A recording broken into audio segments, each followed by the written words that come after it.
Welcome to Simply Stogies. I'm your host, James. As you can see, I'm not in the studio this week. I'm actually in Ashland, Kentucky, with my friends from FatAsh Cigar Lounge, Dwight Adkins, Stephen, Wray. Guys, welcome to the program.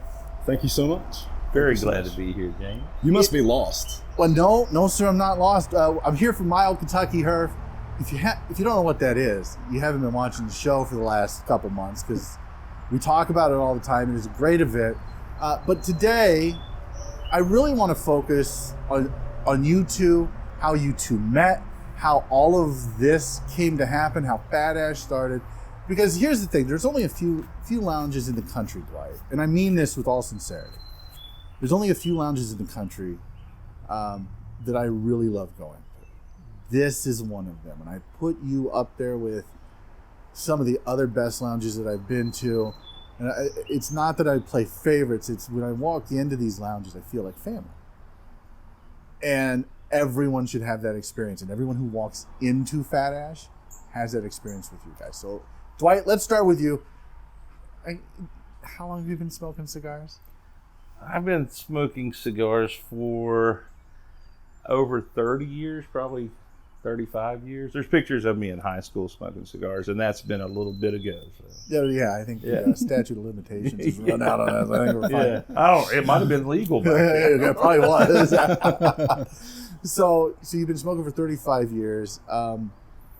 Stephen, what about you? How long have you been smoking? Since I was 18. I'm 33, whatever that is. So 15. 15 years. Yeah. Simple math is hard for me too, dude. I can't even spell. It's Herf Week. I don't know something. Yeah, it's Herf Week.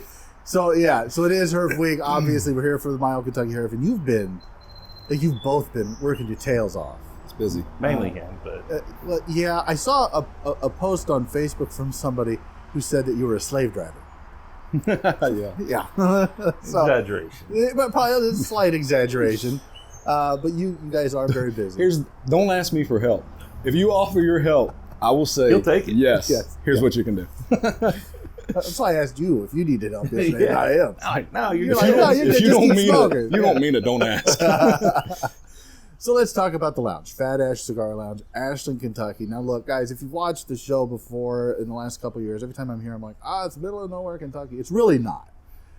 It's about as big as, if you're familiar with the Quad City area in Iowa, Illinois. It's about 225,000, 250,000 people in the metropolitan area. Yeah, the tri-state. So it's a big area. But you're the only cigar lounge, literally, like within 2 hours. Well, we're 5 minutes off the interstate. Yeah. I-64. So the middle of nowhere is just kind of a relative. I know you say it in love, and I'm not offended by it, to be honest with you.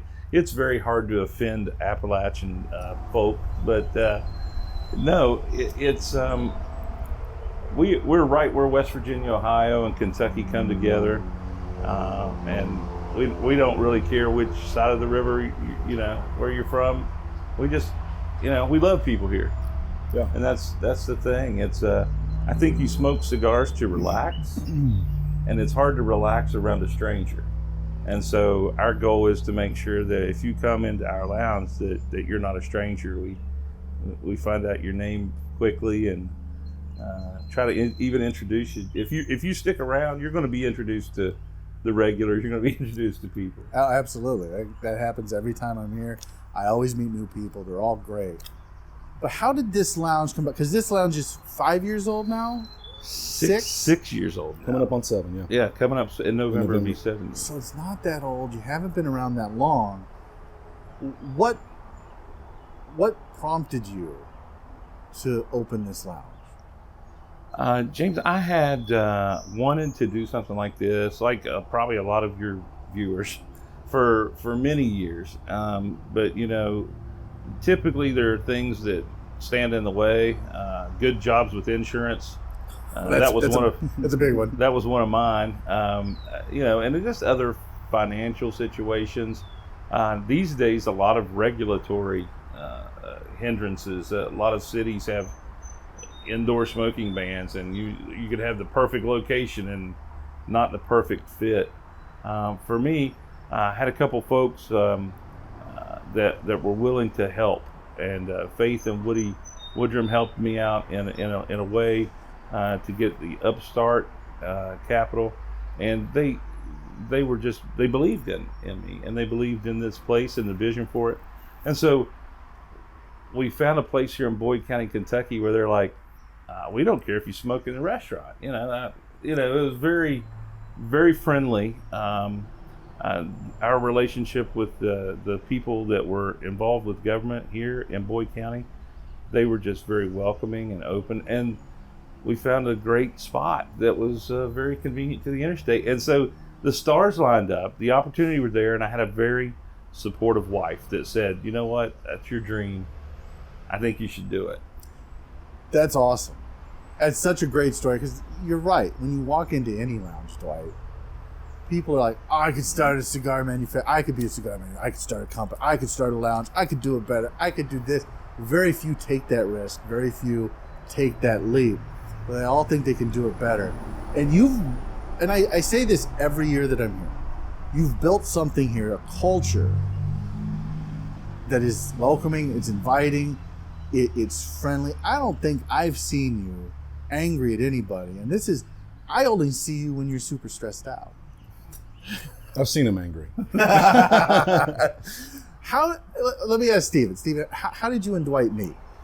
That's interesting. We actually met because of this leaf, something that brought us together. And I mean, it was something beautiful that, he and I did not know each other. We met each other at a cigar Bible study. Actually, Paul Wood from Luciano Cigars was actually at that Bible study, and that was 12 years ago. That's where we became friends. At the time, I was a young buck kid, and Dwight befriended me, and I invited him to church. Others had invited him to church, and he and Shannon ended up coming. Paul and Amanda ended up coming, and man, that was a while ago. That feels like forever ago. It was just I remember the first time I seen Stephen, I was like, that cat, he looks different, but he loves cigars. I'm gonna talk to him, but it was different. It was a different time, but our friendship just grew and grew, and there was no doubt about it. When I needed help here, my first only choice was Stephen. So, and he has become quite a phenomenal manager. I think the reason that things work so well here is because there's two other gentlemen that work here, Tim Nicely and Larry Moore. We call him Hootie. But everybody's rowing the ship in the same direction. These guys treat this place as if it was their very own. I never have to be concerned if I'm away from the lounge. I know it's taken care of. That's off my mind. So maybe the reason you haven't seen me mad, or even you see me only in stressful times of this big event, is because I know I don't have all the other weight of the world and concerns, because these guys have my back. And so that helps, James. That helps keep me, from blowing my cool. So. And I think whenever we first met each other, I mean, you were coming back into church. You were, starting to get back into your spiritual walk, and that for us is a huge dynamic in what we do. I think the cigar people and church people are a lot alike. Cigar people, they unite over this leaf, and we find that in common, and we know like Nick would say, the magic of that leaf, being able to all come together in different walks of life, and everyone's got a space here. But also for us, it's a shadow of what we share in Jesus, and that right there is what launches that hospitality and that love for other people, and wanting to create an opening environment where all are welcome. Well, anyone who's ever been to church, especially in the South, knows about, they love to get together and fellowship with one another, and this really gives us an opportunity to do that every day with different folks, and the testimony that we can have, be to one another, lift each other up. I mean, really, that's what it should all be about. So the spiritual component certainly makes a lot of sense, and it kind of makes sense why you guys are so drawn to Luciano, because he is very, he's religious, he's spiritual, he's in touch with that. So that makes a lot of sense. Luciano preached a sermon at our Christmas party. Did he really? Oh, he talked about a parable in the Gospels, and we were talking about gratitude and how there was only one of the lepers that came back to thank Jesus, and how we need to be more thankful. And it was we love Luciano. Yeah, you remembered the sermon. Oh yeah. There's a lot of preachers that would love to have somebody just remember a sermon. It's not a component. Our faith isn't really even a component. It's the backbone. And I mean, every day, we're thankful. And I think I was talking with you a little bit earlier yesterday about credit, and I think I appreciate you give us a lot of credit, James. You really do. You're a huge fan and a proponent of the lounge, and we could not thank you enough, because you always lift us up and encourage and tell others about us, and thank you if I forget, which is possible. But credit, I don't think we give enough credit to where it belongs. Everybody's always trying to get credit. Yes. But I told you, I said, God made these leaves. We just put them together. And so, but he put us together, and he puts all things together. And so that's why we don't want to forget. We want to make sure we give credit where it's due. And so we always, we give credit to our maker. So. Yeah, and I think that kind of flows into two of our mantras, right? Dwight from the beginning told me, this is what we do. We make it better every single day. And the reason why we want to make it better every day is we want to create the best atmosphere possible whenever people walk into our doors, but it's also to give glory to God in everything that we do. The second thing would be that we want to be inclusive, not exclusive. And so we want to treat people the way that we want to be treated. And it's simple, but it's not always easy, No, it's not. It's not a special sauce. Yeah. It is counting others more significant than ourselves. And, sure. And I think, if there are people out there that want to know, because you were so kind on the podcast the other night with Paul, and you said you were going to interview me and asked me hey, just give God credit and count others more significant than yourselves. Build community. If you build a community, the business will flow after that. I'm not going to lie. The first couple years, it was very tight and very, and it's still, we're still building this thing. We're still now feel comfortable paying the bills, but it's not like this is, we have one store, it's not like we're a multi-store. There's people out there that have done so much more in terms of big scale operations, and I'm in awe of how they've been able to do that. But we're happy with the direction things are going here, and I don't have expansion on my mind. I have just making this place the best that it can be. So. And I think you guys have done a great job, and I know that a lot of folks who aren't Christians, who aren't religious, they look at it and they say, oh, you guys are exclusive, not inclusive. But you guys are inclusive, like you said, Stephen, to the point where everyone is welcome. It doesn't matter, faith, background, color, creed. Come in, sit down, have a cigar. And like I said, that's honestly what it's all about. And that's what Christianity is all about. That's what these rolled up dead leaves are all about. And that's the magic of it. That is the secret sauce, is to just come together, fellowship over this. And that's why I love you guys so much. I give you so much credit because you deserve the credit. You really do. And I don't mean this in a negative way to other lounges, but there just aren't a lot of lounges out there that can pull it off. And I think you guys do it because you are genuine and you are real about it. And you guys have a passion for it. And you have a passion for each other. And you have a passion for anyone who walks in that door and anyone who might be in need. Look, right before we went on the air, somebody called you because they've got a flat tire, something happened. They know you're busy. They know this is Herf week and you got a lot going on, and they knew if they called you, you'd help them out. That's just the kind of guy you are. That's the kind of guy you are. And that shines through in the lounge. So the credit that I give you is absolutely deserved. Now let's talk. We've talked about how the lounge has come into being. And look, when I walk into a lot of lounges, like I want to make sure that I say this, because when I walk into a lot of lounges, it's a sausage fest, which is fine. I'm married. I'm not looking for anything. When I walk into this lounge, it's not. There are, we talk about inclusivity, and a lot of lounges like to say it. You guys live it. There are a lot of women in here that come in and smoke cigars. They're not just coming in with their husbands or their boyfriends, sitting down, and they're coming in with their significant other, sometimes without. And they sit down, and they have a cigar, and they just, because they get that fellowship. Was that something that was important to you? Because a lot of lounges do act like a boys' club. It was very important to me, to Stephen, to Tim. We take a lot of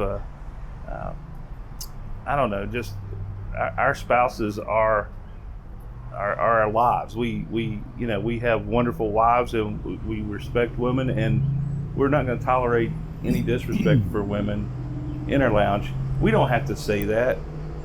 The culture understands that, and the community. The best part about this place, James, is the people that come in here.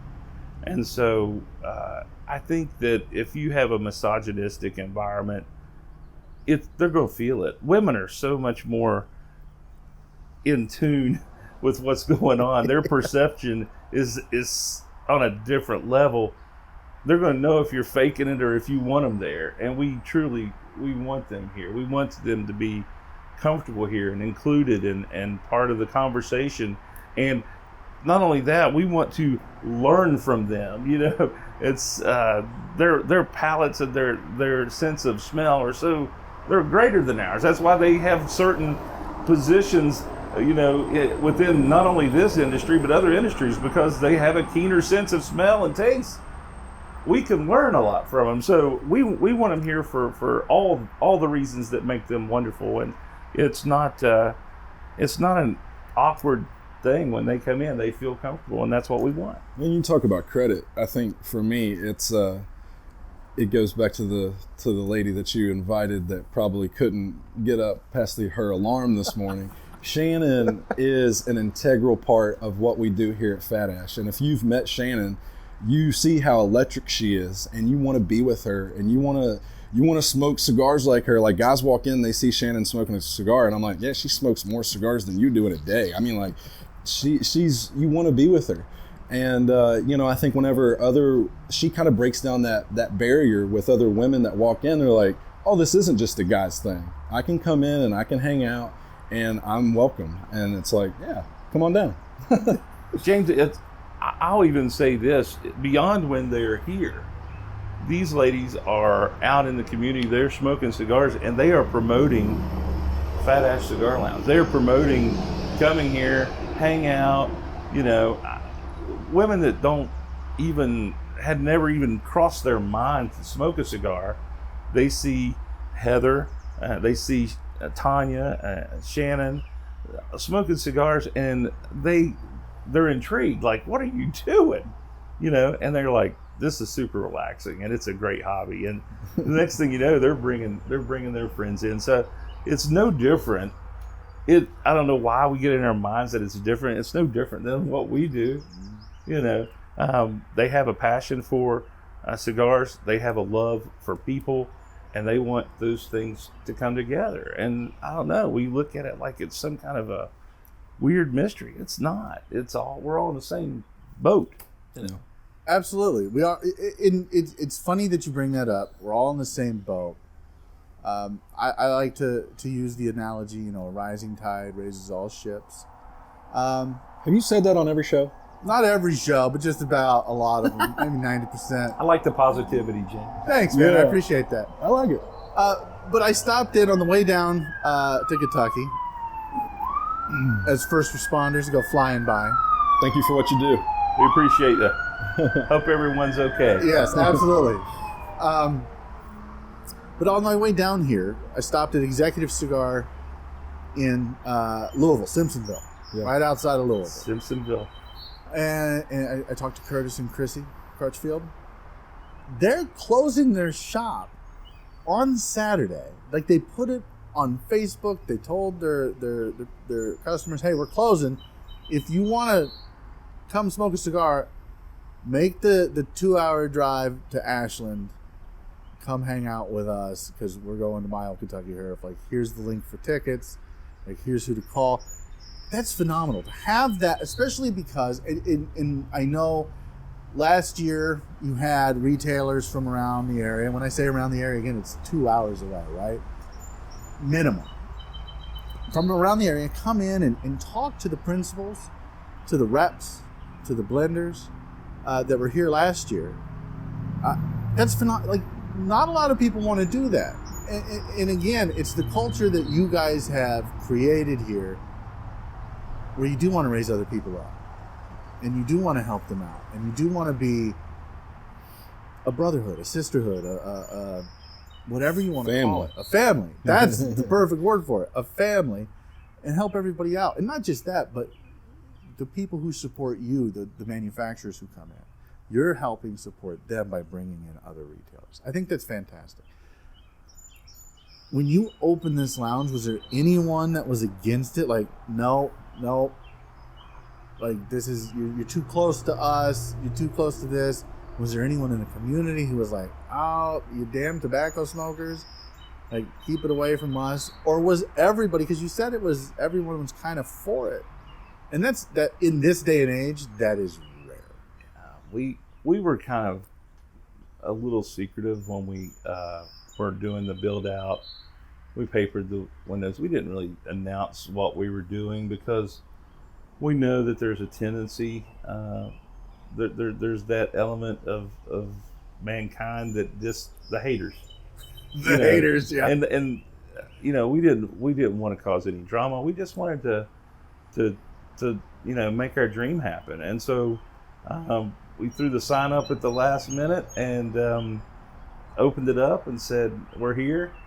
And I think even if people were haters, if they came around and they saw what we were trying to do, it made it a little harder to hate on us.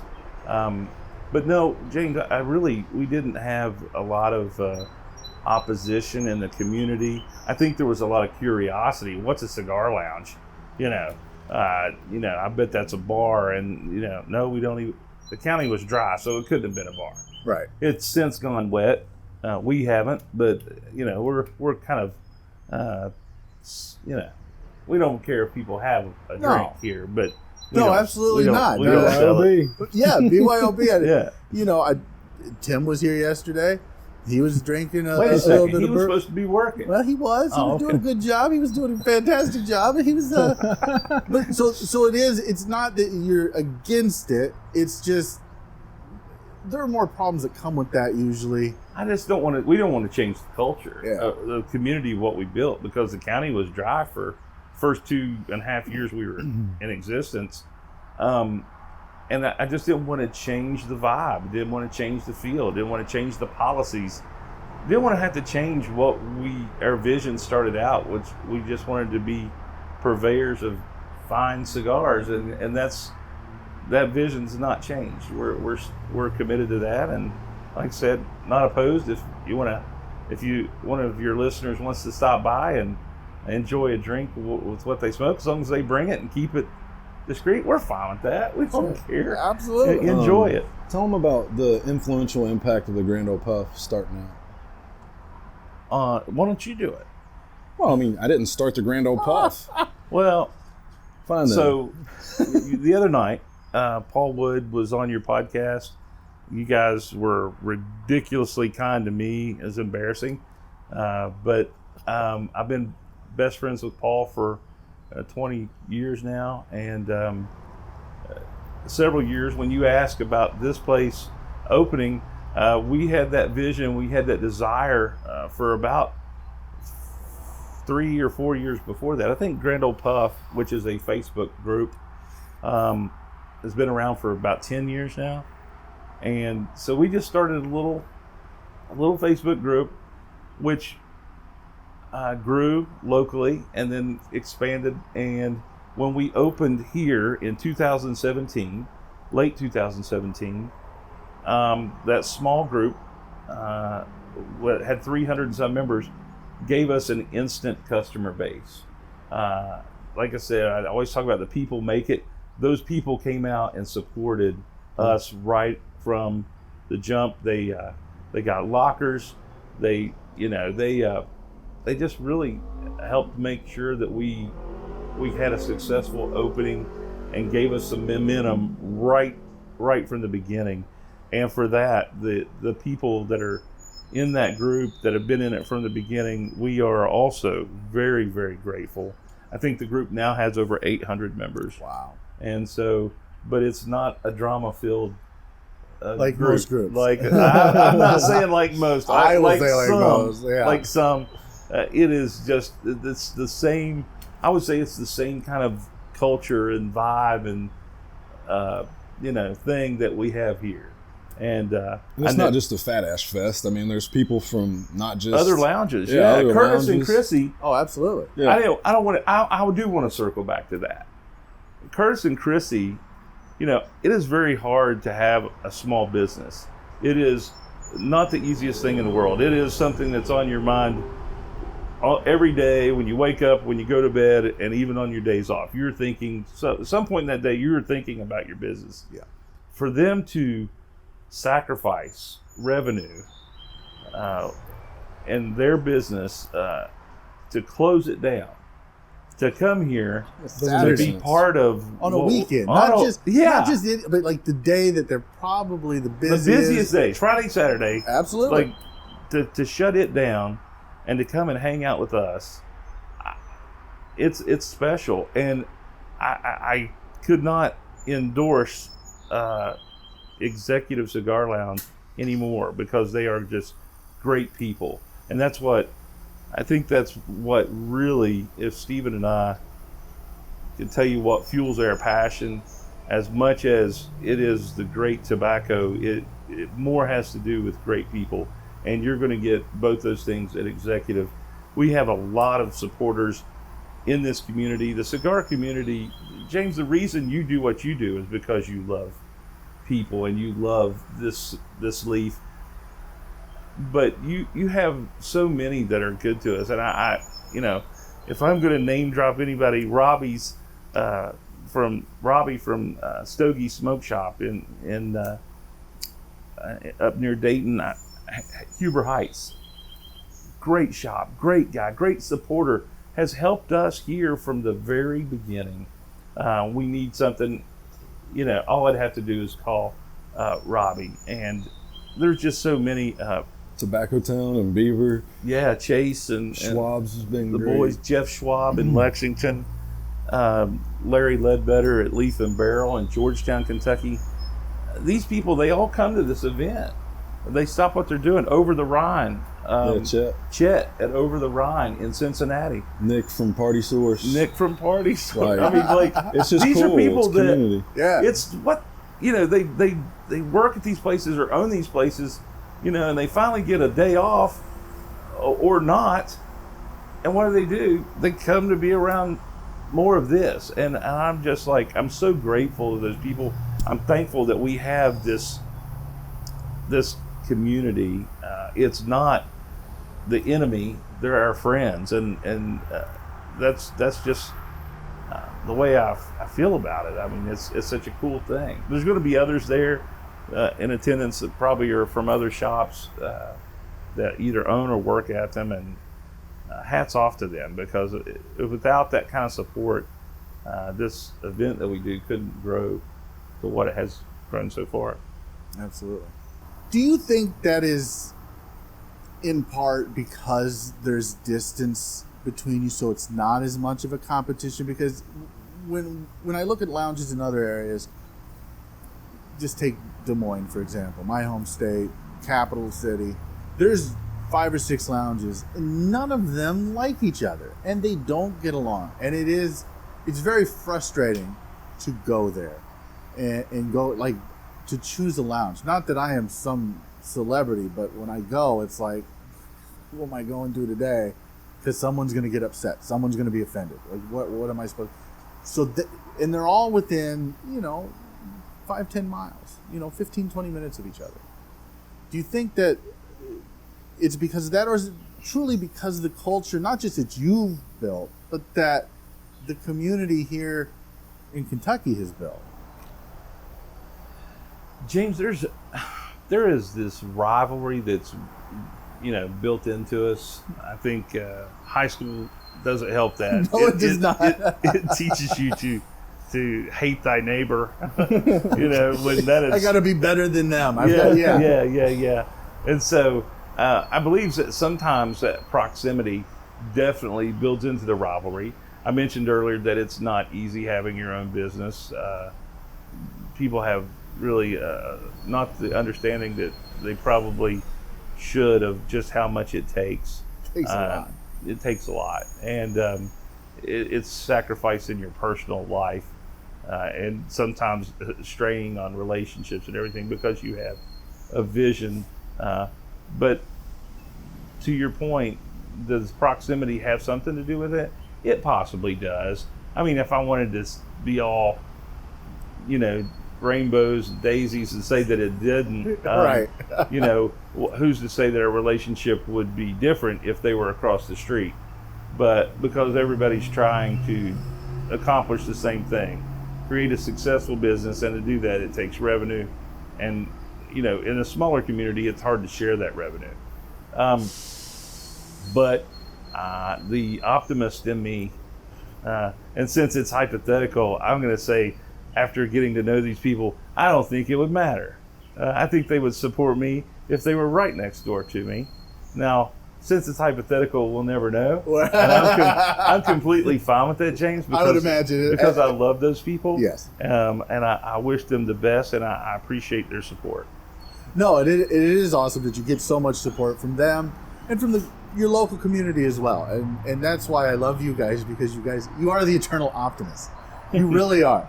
But let me switch gears a little bit, because I do want to talk about My Old Kentucky Herf. It's not just all about the lounge, because I could sit here all day and pick your brain about, what do you bring into the lounge, why you bring it into the lounge. But I mean, at the end of the day, it's customers, right? They choose kind of for you what's going to come in the lounge and what's not, and what's going to do well. And there's a ton of cigar companies out there.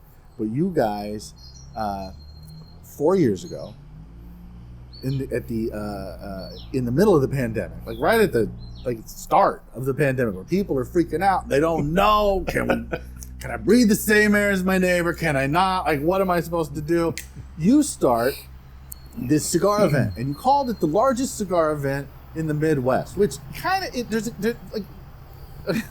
my content director, one of my reviewers, Randy, and he'll be here tonight, so you'll get to meet him, and I can't wait, because he's such a lovely individual.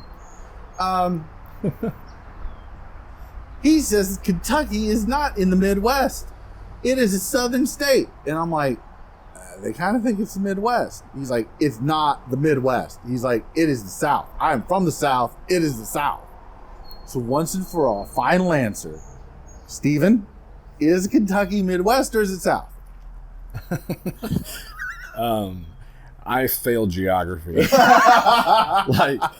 I don't know. I mean, I think we're Appalachia. So I mean, there you go. Yeah, I mean, it's a little bit. I mean, I think it's a little bit different. I mean, I think we kind of get. If you've ever if you're in the cigar industry, a lot of these regions that they make up, they don't make any sense. I mean, we're in the Rust Belt. I don't know what that means, but yeah, whichever it is. Yeah. I'm fine with it. It's such a long state. It is. I mean, I'm sure that if you're in Paducah, you're in the Midwest. Hate to tell you, kind of are. Yeah, 100%. But over here, it does feel.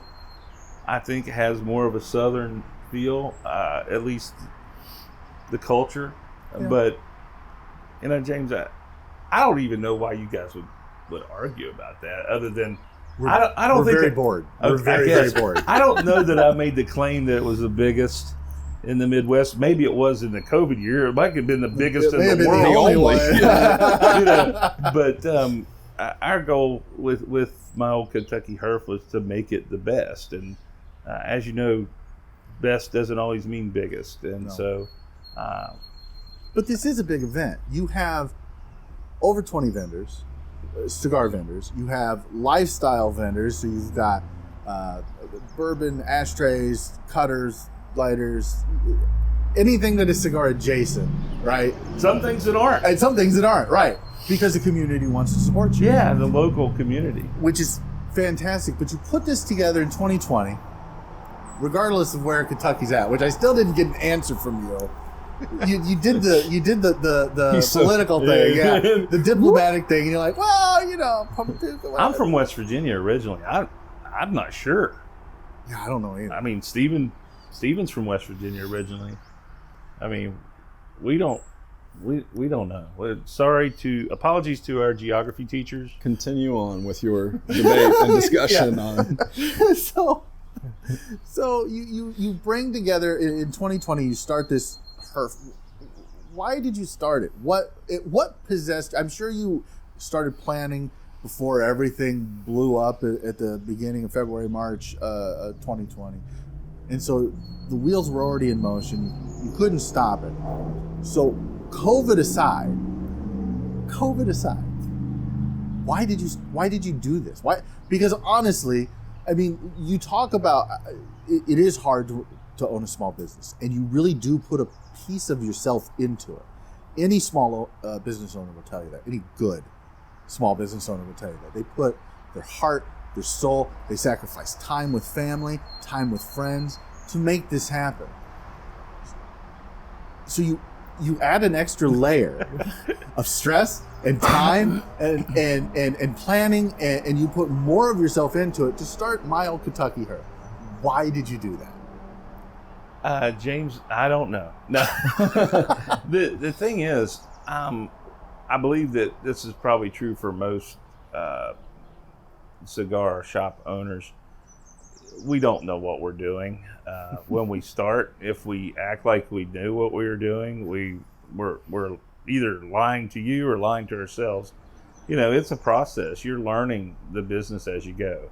But one thing that happens is you have cigar events. And cigar events are typically, they bring attention, excitement, and revenue to your business.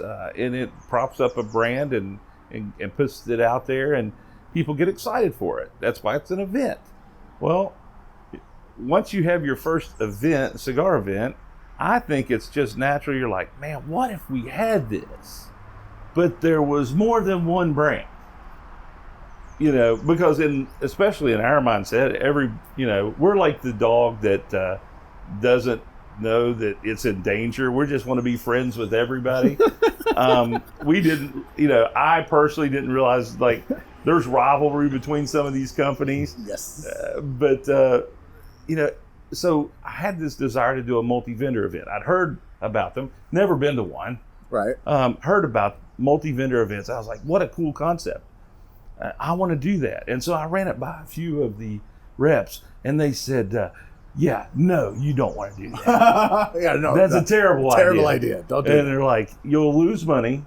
It's a lot of hassle. You'll probably just end up embarrassing yourself, maybe making some people mad, and you're probably going to lose money. And so I took their information and was like, yeah, I want to do it anyway. That sounds like challenge accepted. Challenge accepted. Hold my beer. You got it. But the problem is, these principals and these reps and these companies, they are going in 500 different places, not just in our own country, in other countries, in Nicaragua and the Dominican and Honduras, and they're doing big events, and they're doing them not only here, but they're doing them in Europe and doing them in Germany and everywhere across the globe. Absolutely. And here I am, sitting in Ashland, Kentucky, in Little Boyd County, and I'm having this vision of all these people coming together here, and I think that's why I don't blame the reps for telling me that that's probably not going to happen, dude, because they had a bigger view than I had, but I didn't give it up. And so what happened? You gave me credit again, saying, "Oh, I'm sure you had things in the works before the COVID thing." Yeah, no, I didn't. Totally didn't. what happened was COVID, when we thought we were all going to die. I started One last herf. Yeah, One last herf. yeah. We're starving for that being together, and so then I start thinking, you know what? Nobody's doing anything. Nobody's going anywhere. Everything's stopped. All calendars are clear. And I thought, you know what? The first time they kind of loosened the reins on it, I said, we've got an opportunity here. And I called my friend Rick Rodriguez, which was one of the few principals in the business that I knew. Right, who at the time didn't have any idea that he was going to start West Tampa. He was still with CAO Absolutely. in general, and so it was. So yeah, I want to be clear. People, this was before West Tampa. Yeah. It was back when he was with CAO, and he had done a couple events for us here, and we fell in love with Ricky, and he fell in love with the people here. And so I gave this idea to him, and he was like, bro, I got nothing going on. Sure. He said, let me call a few of my friends. And Rick Rodriguez, he got a hold of Eric Espinoza. Like, these guys, they're used to being in front of people all the time. Oh, yeah. And so they're just itching, to get out and do something.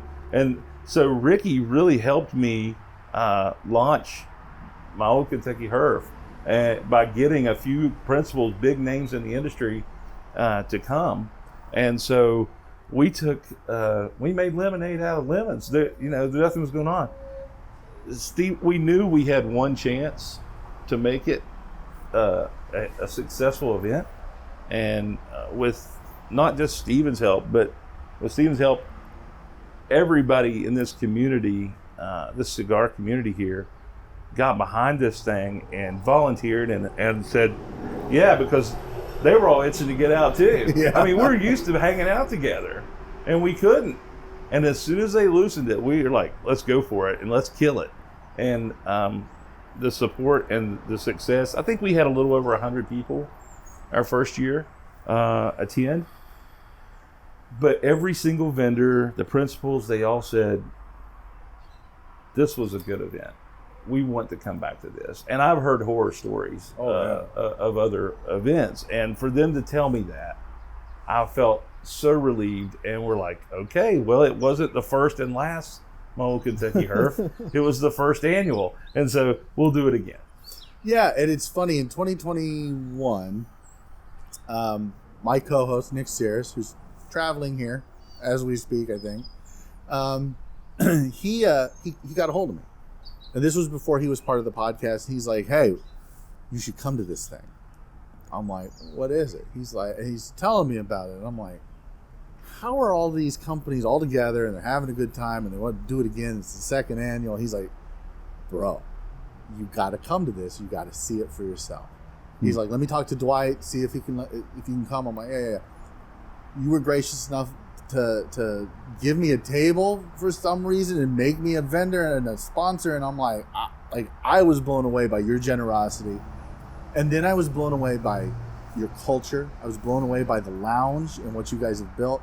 I was blown away by the event. It really is. We were blown away, like someone from Iowa wants to come to Kentucky. I remember that because you multi-vendor event. You were like, how far did you drive? I'm like, 10, 11, 12 hours. You're like, man, that's the longest. But it wasn't the longest trip because that year Luciano flew from Nicaragua just for the event. And I remember this very clearly because I had met him at PCA the year before, and I said, why did you drop what you were doing in another country to fly here? And he's like, for Dwight. It's like, I love that guy. Do anything for him. And that was really the first time that a manufacturer had spoken so highly of a lounge owner and the culture that you built. And Stephen, everything that you guys have done, that I was just like, holy shit. Like, more lounges need to be this. Because there are great lounges across the country. There really are. There are bigger lounges, and there are nicer lounges where you walk in, it's like, should I have worn a tie? This one is just different. When you're home, you really feel like you're home. And the whole event was like that. And this is where, and I know you get embarrassed, and I don't mean to embarrass you. I really don't, Dwight. But you guys, you and Stephen, really do deserve all the credit for this.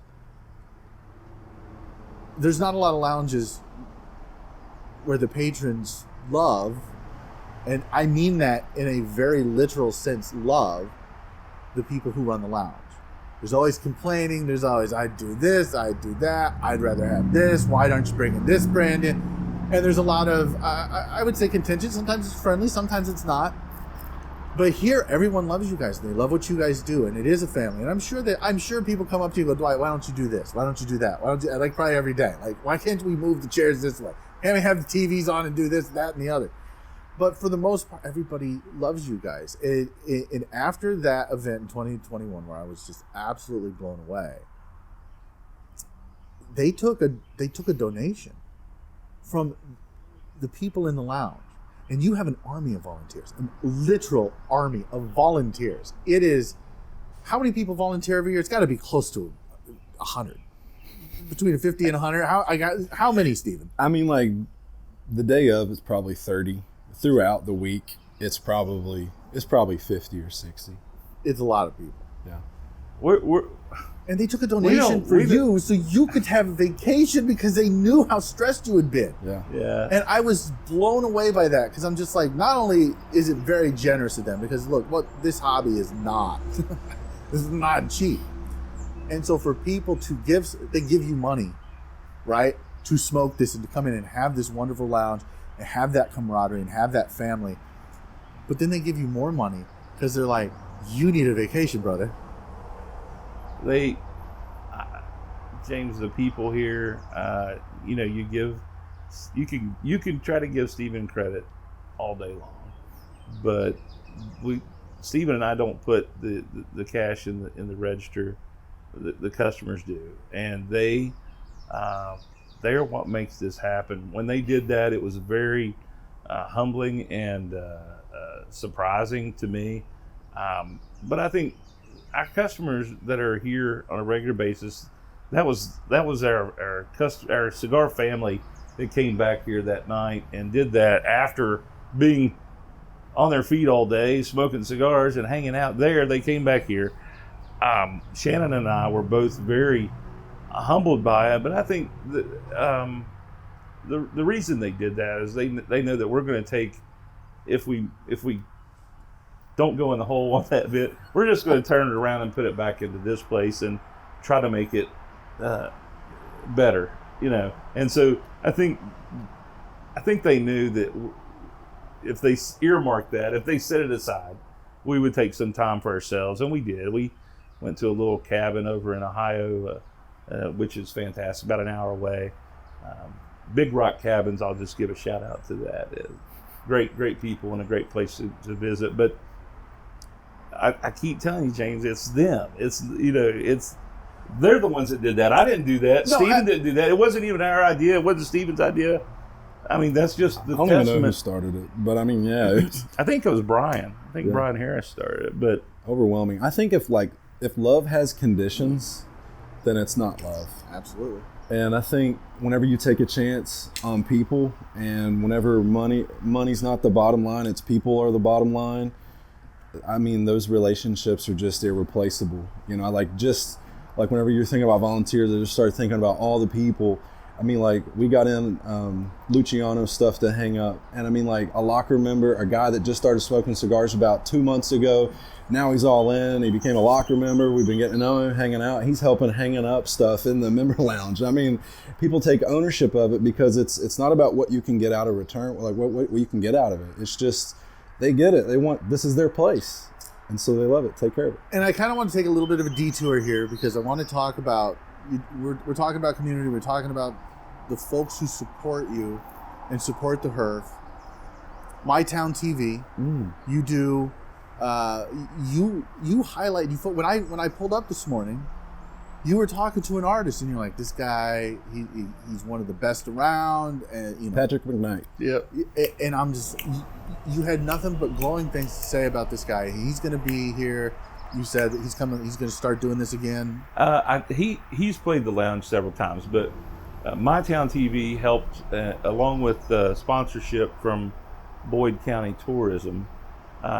They helped us put on an event here called Live at the Lounge, and it was a singer-songwriter night. Yes. And we had our first one about a month ago. If your viewers want to go on YouTube and look up My Town TV, There you go. they're a sponsor of the Herf this year, but they're always a huge supporter here. They have company meetings here all the time. And it's funny because they invite me, or I invite myself, I'm not sure which way it is, over into their meetings, and they truly not only listen if I have an idea, they'll incorporate it. They'll take it out and do it, because what's special about this My Town TV, it's a local media group, and the majority of what they do is high school athletics. They put it so that the grandparents of the world, the aunts and the uncles of the world, can see their relatives they're playing these sports, and it's a great thing. They actually give money back to the schools. Wow. And so we love to buy ads on My Town TV, but really it's just turned into one of this great relationships. And so with the Live at the Lounge, we did a singer-songwriter night where artists, some that have played here before, but some that we didn't even know. There were 4 artists. They did a singer-songwriter round, and the production from My Town TV was amazing. They did multiple cameras. They did shotgun mics to get the crowd, and the people just loved it. So you can check them out on YouTube. I'm gonna make you watch it later in the day. Yes, absolutely. I'm really proud of it. It what it does for the lounge is people that love music, but maybe have reservations about going to a cigar lounge. I don't know about that. They get to peek inside. Yes. They get to peek inside about what this place kind of looks like, but what this place puts off. The vibe that we give and what we're about. So I love it. I love My Town TV, and I appreciate you bringing them up, because they are an integral part of this whole community, but it's even the cigar community, and we appreciate them. Well, I think it's going to be a part of your story going forward, and what they do for you, what you do for them, what you do for the community, highlighting local artists that you're giving them a spotlight. I think that's fantastic. But you also do that to kind of circle back to the Herf. You do that for these manufacturers as well, and they really appreciate it, to the point last year Luciano and Ricky Rodriguez did a collaboration for you, the maker. I'm smoking it this morning. Thank you very much to my friend Stephen for giving me one of these. I might be able to snag a box, because Randy, I bought 2 last year and Randy took one. So, thank you, Randy. I'm getting another one and you're not. But they did a collaboration for you last year, and it was and I was blown away by that. And I talked to both Luciano and Rick about it. Chef Rick, as he likes to be called now. Yep. Which I'm sure Nick's going to give him a little bit of guff for that. I heard Nick talking about, like, is he taking this seriously? Like, is he owning it? Like, I don't know what he's doing with it. I hope he kind of shows up in like an apron and that chef hat, but probably not. But they did a collaboration for you, and it's a fantastic cigar. Yeah. I absolutely loved it. I was it almost made the top 10, our top 10 last year, because it's just really that good. But this year, Luciano, and we can say this now because this won't air until the 15th, so the Herf is over, the news is out, but Luciano's doing a lounge exclusive for you this year. Can you talk about that a little bit, what that means to you? I know you guys have such a great relationship with Luciano. I think Luciano is one of the most genuine, down-to-earth individuals in the manufacturing space. There's a lot of, I call it smoke and mirrors. We've talked about it before on the podcast. The industry can be very smoke and mirror like. Luciano's not that. What you see is what you get with Luch. And I love him to death, and he's great. Talk about that relationship. Talk about this new cigar. Luciano, he is one of us for sure. He is family. Stephen alluded to when he does our Christmas party. He is the guest of honor at our Christmas party, and he loves us to the point that he wants to partner with us. He wants us to be part of the identity of his brand, and vice versa. This place would not be as good as it is today, although we will be better tomorrow, if it weren't for him. He shares vision, he shares the faith aspect, but he loves people. And he and Ricky together last year, when they did that, it was a surprise. They surprised us. We were out at the TPE, and they unveiled their idea and showed it to us, and what they were doing, and we were blown away. Unfortunately, from Luciano's mouth, there's not any more of that tobacco that he made the maker with. That's sad, because this is such a really good cigar. He was like, it may come around again, but for now it wasn't. But they approached us earlier in the year and said, what if we make a cigar for the lounge that's not just for the event? They did 200 boxes of that cigar last year, 210 count boxes. But they said, we want more, because your customer base, they support us in a big way. Your lounge is always supportive, and we want more of an involvement rather than this temporary cigar. So what do you think about us making a cigar that will be a permanent part of the offering of your humidor? And so it was like, yeah. Yeah, like who would say no to that? Yeah, and so, he started asking me questions, which Stephen knows I don't really field questions well, normally. They're short answers, but I was like, Luke, just whatever you make, you won't make anything and put your name on it, much the way we're not going to put our name on anything that we don't feel good about. And so there really wasn't much more to say. He told me, we went over some numbers and some things, and it was on. And like, I trust that man inherently with his creativity and with what he has been able to accomplish with cigars like the Underrated, with Y Panda. I mean, there's nothing in his line that I am not. You could hand me any one of them, and I am going to smoke it with no hesitation, whether it's in the morning and the evening. They're all fantastic. Absolutely. So when he did that, I was like, there's not somebody I'd rather have a cigar that's made exclusively for this lounge. And so when he made the offer, I jumped on it. And so it's funny because we talked about the name, and we settled on the family cigar. And it's because we take that so seriously. That's such a apropos name for what you guys do. It really ties everything together. So congratulations on that. I know you guys are busy, but I want to ask, this is the fourth year, their fourth annual My Old Kentucky Herf. How many vendors do you have this year? Or did you have? Because by the time that this is all said and done and it's out, it's over. How many vendors showed up this year? 26. 26. That's insane. To get 26. I'm going to guess the fifth annual is going to be even bigger, even better. I know you guys. We're not allowed to talk about that yet, no, Jake. it's all top secret, hush hush. You can see, like, I'm just starting rolling. But you're looking forward to this. This is something, I know it's a lot of work, and I see how busy you are, Stephen. I see how busy you are, Dwight. But you guys have a passion for this, and it comes through in the event. And so, congratulations on all the success. I hope it continues. I will certainly be a supporter of yours for as long as I'm doing this, and even after. Where do you, Stephen, I'll start with you, and we'll end it on this.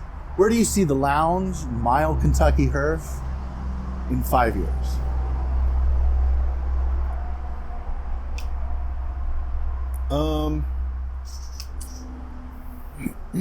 By then we'll be over 10 years old as a shop. I think that this place is going to continue to grow in more ways than one. I think, something that is in our minds in the future, hopefully is doing some local distribution. That's a goal of mine. I don't know how that'll work or when it'll work, but I think that we'll continue to make it bigger and better every day. We want to we've talked about expanding our patio space. So I think Dwight, and I don't want to steal your thunder, but the live music thing, he wants this to be the place for live music. And we want to continue to make connections and build those relationships that we have with local companies. Like he said, like My Town TV and Boyd County Tourism, and there's so many others. Suplex Tacos, Fix 'em Strategic. There's so many others. Brown Landscape Management. There's people that are even our locker members, and I think we're going to continue building into our community here the best we know how. As far as My Old Kentucky Herf, I don't know if that, like we were talking about, is bigger necessarily better. Does My Old Kentucky Herf have to have 40 brands there in order to be better? I don't think necessarily, no. So... Well, as a consumer, I'd say yes. As a consumer, you would love it. Yeah. We actually talked about trying to scale it back this year. And what happened was these companies started calling us, saying, hey, we want to come to this thing. I was going to like, you're not even in our humidor yet. And they're like, yeah, but I want to be. And Steven's looking at me like, I'm like, yeah, come on. Seriously, that's not what we talked about, Dwight. But I can't, I love to see effort. It's because he takes chances on people, like Lou. Like Lure Cigars, absolutely. Like brand new, probably one of the newest manufacturers out there. Yeah. And I told him when he started, because I'm friends with Lou, everybody knows. I told him, I said, you got to send Dwight and Stephen samples. He's like, because he bought the maker last year. He called because I told him how great of a cigar it was. I'm like, I don't know if they ship. Just call them, see what they say. And so he bought a couple boxes from you guys. He's still got one sealed. He's like, I'm not opening that. I'm like, I want it. But it's safe now, Lou. You can keep it. I'm gonna get one of my own. So he sent you samples. And I didn't call you. I didn't say, oh, you should. I didn't want to influence it. I wanted you guys to try it and see what you guys honestly thought of it. And he called me a couple weeks later, and we were talking, and he's like, hey, you're going to My Old Kentucky Herf, right? I'm like, yeah. He goes, I'll be there. I'm like, oh, cool. You're coming? He's like, yeah, no, I'm going. I'm going to be, it's like my first event ever. I'm like, that's phenomenal. So you do take chances on new brands, and you want your customers, your family, to try new things and expand their palates. I think that's fantastic. It's a big deal for people to put something on the line and try to create something, and it takes guts on top of a lot of other things. I have so much respect for that it's very hard for me to say no. When I see somebody that's making a genuine effort and they are trying, and so I'm their biggest fan. We've talked about my love of music. I absolutely do. I love music. I've got vinyl out the wazoo at the house. But my favorite are these people that are trying to make it to Nashville or get that. Because their passion is there. You've got people that like pro sports, they love it, and that's great. You got people that love these big time pop artists or country artists, that's great. That's fine. It's what you like. But I'm that high school and that college guy, the ones where the desire is purely driven by the desire, the love of the game, the love of the music. I feel the same way about entrepreneurs. If you are trying, my goodness, because I've had other businesses in my life, and you start them and you've got this energy and it didn't work out, and other people are like, you just need to get a 9 to 5 and give up on this. There's no way. I just can't. That's not me, and so if I see somebody trying like Lou Cross with Lure Cigars that is trying to get this off the ground, and I talked to him not too long ago. He said, this is my first event. I'm nervous. It's like, don't be nervous, man. I heard Stephen telling him same thing. Stephen's like, don't be nervous. We got you. This is going to be fine. You're going to do great, And so that's what fuels me. That's when I get excited, when I see people making effort.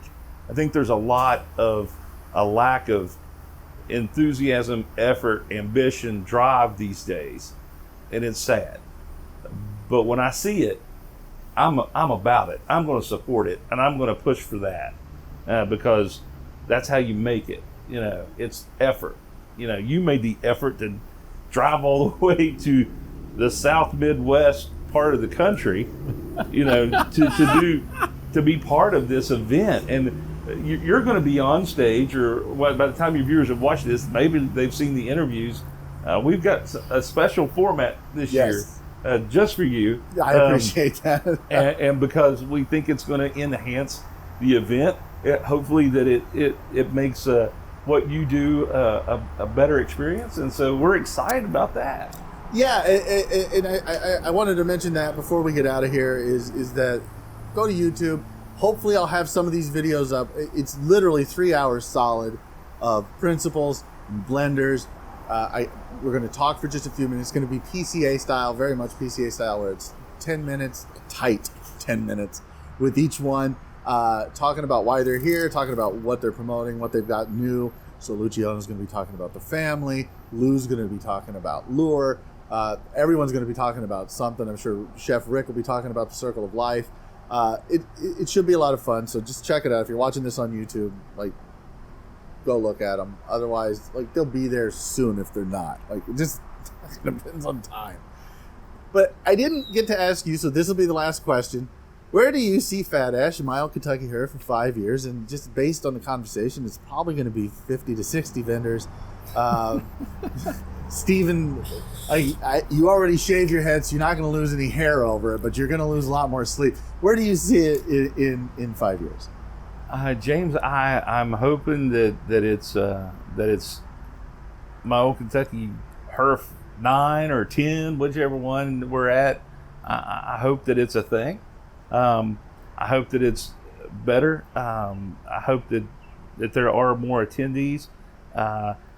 Hopefully we may even have, who knows, this county, Boyd County, is so friendly toward what we are trying to do, the goals that we have, the vision we have. They love the fact that we bring people from other parts of the country to see this beautiful part of Kentucky, the Commonwealth here. They may have a bigger venue for us, and if they do that, then we're going to hire somebody else to run it, right? Yeah, yes, we are. Because the county administrator, Justin Pruitt, he's got vision. He's bought tickets where him and his brother-in-law. He was trying to give me ideas of what we can do for this center that we have down here, how we can expand the venue and give even a better experience for people. It's amazing. The judge executive of the county, just a big supporter.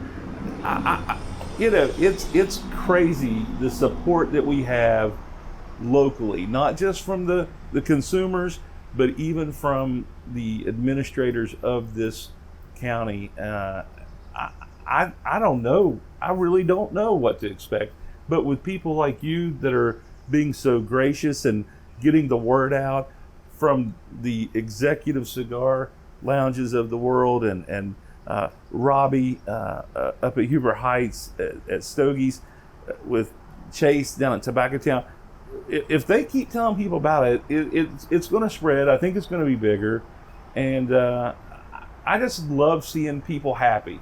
And the people at the event seem like they're having a phenomenal time. They are. And they're spreading the word. I tried to do some advertising this year, and a little bit, but the promotion that you give us, and that the individuals that have come in the past, they hound their friends. They're like, you have to come to this. It's not a like, hey, you ought to think about it. It's like, you need to go. I've got people that just went ahead and bought somebody a ticket, like not even knowing if they're going to come or not. And it's not a cheap investment. No, tickets were $225 this year. But I think it's a great value. But they buy them saying, well, if that friend won't come, I'll have another one that'll come. And it's blowing my mind. So I hate to put kind of my short vision, I'm always just like, let's get through this one, James. Let's not talk about that. And you're already like, let's not talk about the next one. Let's talk about 5 years. Yeah. I don't know. I think it would just be surrounded by people. I mean, like, I really think it's going to continue to grow. We've got a lot of newcomers this past year at My Old Kentucky Herf. A lot of people that are returning. A lot of people from newer areas, from Florida, from Tennessee, from Iowa. More people from Iowa besides yourself. Chicago, Delaware. I mean, like, it's getting out, and you know, it's so hard knowing what number to go with. We shot for 300 people this year, and I'm pretty sure we met our goal. That's awesome. So congratulations. Yeah, so we're excited. You should be excited, and you guys at home should be excited. Look, it's always the second Saturday of May. Give them a call, 606-254-0484. That's going to be in my nightmares because I've just said it so much, but we don't take a lot of advertisements here. We don't take a lot of sponsorships here, and I was more than happy for you guys to be sponsors of our PCA coverage this year. I was blown away by that. Thank you very much for that. Thank you very much for allowing me to come in and do this and talk with the principals and the blenders and with yourselves. And I know you guys are busy, so thank you for being generous with your time. You guys, I love you guys. I really do. And I wish nothing but the best for you. Come to My Old Kentucky Herf. And if you're coming to Kentucky, the Commonwealth of Kentucky, it's not a state, it's a Commonwealth. You got to make a trip to Ashland. This is a destination lounge. It doesn't matter how big the metropolitan area is, 250,000 people. Wherever you're at, make a point to come. Say hi to Dwight, say hi to Stephen, say hi to Tim. They're fantastic. They're fantastic. And if you're lucky enough, Shannon will be around, Dwight's wife. And she keeps him in check. Amen. She keeps him in check. Guys, thank you very much. I appreciate it. Stephen, Wray. Thank you so much. much. Dwight Adkins. Thanks, guys. Join us next week for Clear the Air, our after show hosted by my friend Tim, where we'll sit around and we'll talk about Stephen and Dwight behind their backs. Nice. And then put it out for everybody to listen to, including them, if they so choose. Until then, guys, stay smoky, friends.